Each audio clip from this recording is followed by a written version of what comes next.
Good evening students. आज हम एक बार फिर से आपके सामने केमिस्ट्री का जो अगला पार्ट है वो लेकर आए हुए हैं। कल बात चल रही थी हाइड्रोकार्बन्स की। हाइड्रोकार्बन में हमने पढ़े थे टाइप्स ऑफ हाइड्रोकार्बन, और टाइप्स ऑफ हाइड्रोकार्बन में हमने पढ़ा था सैचुरेटेड हाइड्रोकार्बन, जिनमें हमने इथेन, मीथेन दोनों के एग्जाम्पल्स को विद मॉडल्स के द्वारा देखा था। आज हम क्या करेंगे, आज हम लेकर आए हुए हैं आपके सामने unsaturated hydrocarbon. Dear students, unsaturated hydrocarbon कौन से होते हैं? वो कंपाउंड्स या वो हाइड्रोकार्बन जिनमें दो कार्बन के बीच में डबल या ट्रिपल बॉन्ड पाया जाता है, वो हमारे अनसैचुरेटेड हाइड्रोकार्बन के अंतर्गत आते हैं। A hydrocarbon in which carbon atoms are joined by double or triple bond is called unsaturated. There are two types, alkene and alkynes। दो टाइप्स के होते हैं, एल्कीन और एल्काइंस। एल्कीन्स वो होते हैं जिनमें डबल बॉन्ड पाया जाता है, एल्काइंस वो जिसमें दो कार्बन के बीच में ट्रिपल बॉन्ड पाया जाता है। फर्स्ट है alkene. Alkenes are unsaturated hydrocarbon containing one carbon carbon double bond. And then general formula की अगर बात करें तो जनरल फार्मूला CnH2n। नेक्स्ट जो हमारा है alkyne. Alkyne are unsaturated hydrocarbon containing one carbon carbon triple bond in the formula CnH2n-2।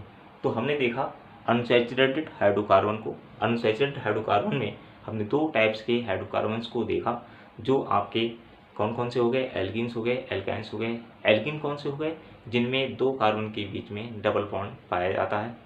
Alkynes कौन से हो गए, जिनमें दो कार्बन के बीच में ट्रिपल बॉन्ड पाया जाता है। एल्कीन्स के अगर फार्मूला की बात करें हम तो CnH2n। एल्काइंस के फार्मूला की अगर बात करें हम तो CnH2n-2।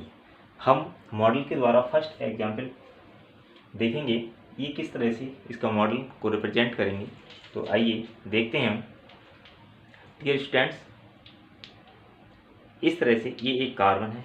कार्बन का एक इलेक्ट्रॉन शेयरिंग करेगा दूसरे कार्बन के साथ। क्या करेगा, कार्बन का एक इलेक्ट्रॉन शेयरिंग करेगा दूसरे कार्बन के साथ। इसी तरह से कार्बन का दूसरा इलेक्ट्रॉन क्या करेगा, शेयरिंग करेगा कार्बन का दूसरा इलेक्ट्रॉन, इस तरह से शेयरिंग करेगा दूसरे कार्बन के साथ। इस तरह से दोनों कार्बन के दो दो इलेक्ट्रॉन का यूज हो गया। इसके बाद क्या बचा, इसके बाद आपका थर्ड इलेक्ट्रॉन बचा, और थर्ड इलेक्ट्रॉन दूसरे वाले के थर्ड इलेक्ट्रॉन से क्या करेगा, शेयरिंग करेगा। इस तरह से ये ट्रिपल बॉन्ड का फॉर्मेशन हो गया। इसके बाद दोनों कार्बन का वन वन इलेक्ट्रॉन बचा हुआ है, जो कि हाइड्रोजन के साथ शेयरिंग करेगा। इस तरह से ये बॉन्ड, और इसने शेयरिंग कर ली किसके साथ, हाइड्रोजन के साथ। इस तरह से हाइड्रोजन के साथ। अब बचा इस कार्बन का फोर्थ वैलेंसी, वो क्या करेंगे, ये भी हाइड्रोजन से शेयरिंग करेगा इस तरह से, और इस तरह से क्या करेगा, ये इस तरह की शेयरिंग हुई, और इस तरह से ये एसिटिलीन का, इस तरह से क्या हो गया, एसिटिलीन का स्ट्रक्चर बन गया। किसका बना, एसिटिलीन का बना, सॉरी।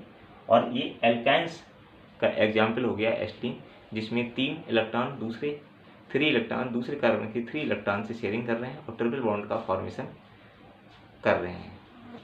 इसके बाद एक एक हमारा इलेक्ट्रॉन बचा, जो कि दूसरी हाइड्रोजन से, और ये वाला दूसरे हाइड्रोजन से शेयरिंग करके क्या कर रहा है, एसिटिलीन का फॉर्मेशन कर रहा है। ये हमारा किसका एग्जाम्पल हो गया, एल्काइंस का, जो कि अनसैचुरेटेड हाइड्रोकार्बन के अंतर्गत हम इसको स्टडी कर रहे हैं।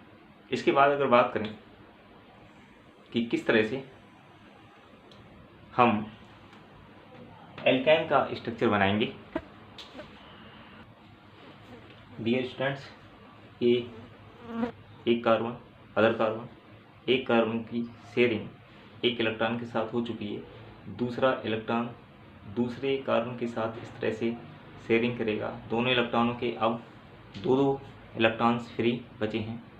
तो थर्ड जो इलेक्ट्रॉन होगा, ये हाइड्रोजन के साथ इस तरह से शेयरिंग करके एक कोवेलेंट बॉन्ड बनाएगा। फोर्थ जो इलेक्ट्रॉन होगा वो हाइड्रोजन के साथ इस तरह से शेयरिंग करके कोवेलेंट बॉन्ड बनाएगा, और इस तरह से ये वाला जो इस वाले कार्बन का इलेक्ट्रॉन है वो इस तरह से कोवेलेंट बॉन्ड बनाएगा, और ये वाला जो इलेक्ट्रॉन है ये इससे कोवेलेंट बॉन्ड बनाएगा। इस तरह से ये आपका एथिलीन बनकर तैयार हो गया। इसको हम यहाँ अगर ले जाएंगे तो इस तरह से देखेंगे, यहाँ इस तरह से ले जाएंगे, इस तरह से देखेंगे, ये कार्बन ब्लैक वाला, ये कार्बन ब्लैक वाला, ये हाइड्रोजन का कोवैलेंट बॉन्ड, ये हाइड्रोजन का कोवैलेंट बॉन्ड, ये वाला हाइड्रोजन कोवैलेंट बॉन्ड और ये हाइड्रोजन का कोवैलेंट। इस तरह से हम क्या करते हैं, एथिलीन का स्ट्रक्चर विद मॉडल के द्वारा समझ सकते हैं। मैं समझता हूँ ये आपको मॉडल पूरी तरह से समझ में आ गया होगा। हम आगे बात करेंगे साइक्लिक हाइड्रोकार्बन की।